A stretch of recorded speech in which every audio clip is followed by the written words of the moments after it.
Yeah, so the idea behind Arkive is trying to reverse the model of a museum.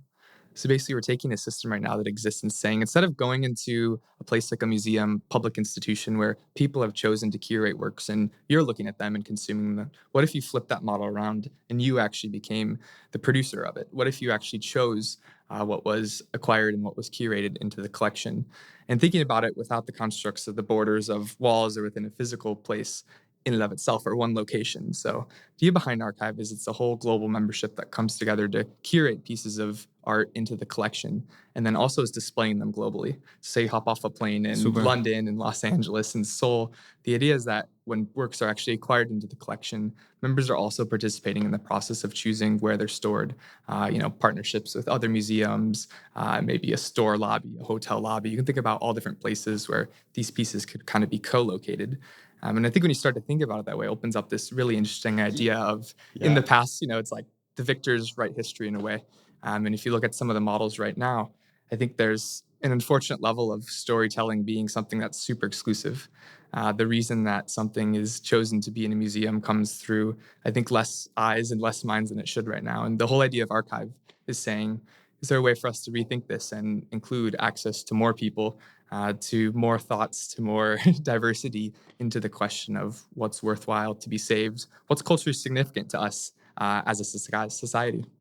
That is that you're like completely flipping the idea of what a museum is, which is really interesting. And I'm thinking like, man, I really would like to have an archive piece in the Stride office. I'm thinking, man, it would work pretty well probably over there in the background of the podcast. As long as you're willing to open it up for everyone to see. I think a really important thing for us is that's the something that's out there right now. Maybe a museum acquires works, but believe it or not, for most museums, it's actually about 90% of their works that are never on display, or at least are kept in storage warehouses at a single time. That's a crazy stat. So we're kind of going out with this mandate of saying, can we try and have 100% public display of works at all times? So if you're a member or you're someone that's tangential to Arkive membership, is this something where you can see a work and not only see it, but can we as a membership also think about placing these works in places they're supposed to be?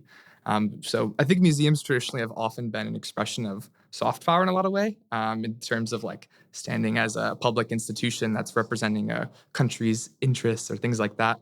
Also hard power. You look at museums that maybe are showing things of literal colonial rule, of imperialism across the world, and stolen artifacts that have literally shown their reign throughout the times. And we kind of say, okay, that's one model doing it right now, but what if we could also say, the Benin bronzes, for example, that are on display at the British History Museum right now, those probably actually belong in Benin or belong in somewhere that they're supposed to be displayed that can probably more appropriately tell the story in a little bit less of an imperialist way. And how can we take that mindset with the entirety of our collection?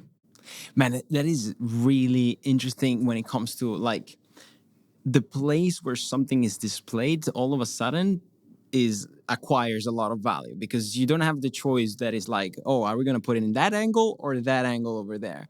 It's like, are we going to put it in this country, where within the country, who gets to sort of place it, who looks over it? And I think that can add really interesting context. Because when you go to a museum, it's like, you enter and you go into an experience. So this places the piece of art a bit outside from his, what I refer to it as nature, but should I? Like, am I just being... Yeah, context is so important, right? You can think about an item being placed in a different location. For example, you just mentioned if it was here in the office versus it was somewhere like a cultural heritage museum that was particularly focused on a very specific genre, you'd probably have very different interpretations. And even categorizing something, you could think of things like boxes and labels, even calling something contemporary art maybe has some loaded context behind it, or putting it in a different category. And the great piece of what we're super focused on at Arkive is saying, in the past, that may have been a decision that's made by a select group of people. What if we actually thought about broadening that and said our community of thousands of people were actually all contributing thoughts on where it should be and coming to group consensus on what the exact best selection of works are, but also storage opportunities for putting it on display. I like that. So I like also what you said earlier, where it's like, often a museum is a sort of way to showcase soft power. It's like, it's a showcase of power for some countries, institutions, etc. And so I'm like, for them to portray some specific narratives. And I'm like, what narrative are you trying to portray? What have you chosen to portray at Arkive? And how did you choose that? Yeah, so what we kind of did at the beginning is come together a community and say, for this first season of curation, we want to be focused on a topic. And we kind of said to the membership, let's all come together and think about what we want our first statement to be. We came together and we chose this theme, when technology was a game changer. And the idea of that is really thinking of the primitives of technology, thinking about the influences made from the earliest days to now, thinking about Arkive, which undoubtedly is a Web3 powered organization, and thinking about this next chapter of technology. How can we pay homage with these themes of retrofuturism and thinking about the past? One thing we say at Arkive is, can we shape the future by saving the past? And the first season, so the first 8 works that we're acquiring between basically when we kicked things off back in May to the end of the year, is works that fall under this theme. So it started with the Super Genesis work, where we actually acquired the ENIAC patent, the patent of the first ever electronic computer. I think this was this really great statement piece in saying, wow, this was the first high-powered electronic numerical computer that really started off this whole movement from back in the 1950s. Also a work that was super interesting because it had an untold story to it. What's the untold story? We focused on a lot of archives. So there are 2 gentlemen that were actually named on the patent, but believe it or not, there are 3 women behind the scenes coming out of the University of Pennsylvania that did most of the programming of it. No. Super involved throughout the whole process of creation and even displaying it on like their demo day that they had, but no mention of them in a lot of the history books. So we were able to do Arkive is highlight this as a super interesting, historically significant work that's, I think, a statement piece for the beginning of the collection, but also for what we're setting out to do at Arkive, but also shed some light in saying, hey, we want to think about telling the story in an interesting way that might sometimes have been forgotten in the past.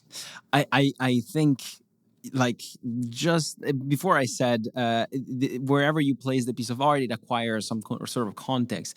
Being part of Arkive itself becomes almost adds to the art piece itself. And it's like, I know you're probably feeling a bit like, those are art pieces standalone, but it's like, if, and I really hope so, Arkive becomes this fantastic, long-lasting community of people, it could really take another turn for a lot of art pieces that maybe didn't find the attention they deserved, didn't find the narratives they deserved, as you mentioned. And it's like, it's a newfound life for these pieces. And I honestly think, I don't think we're building a company. I think we're building an institution.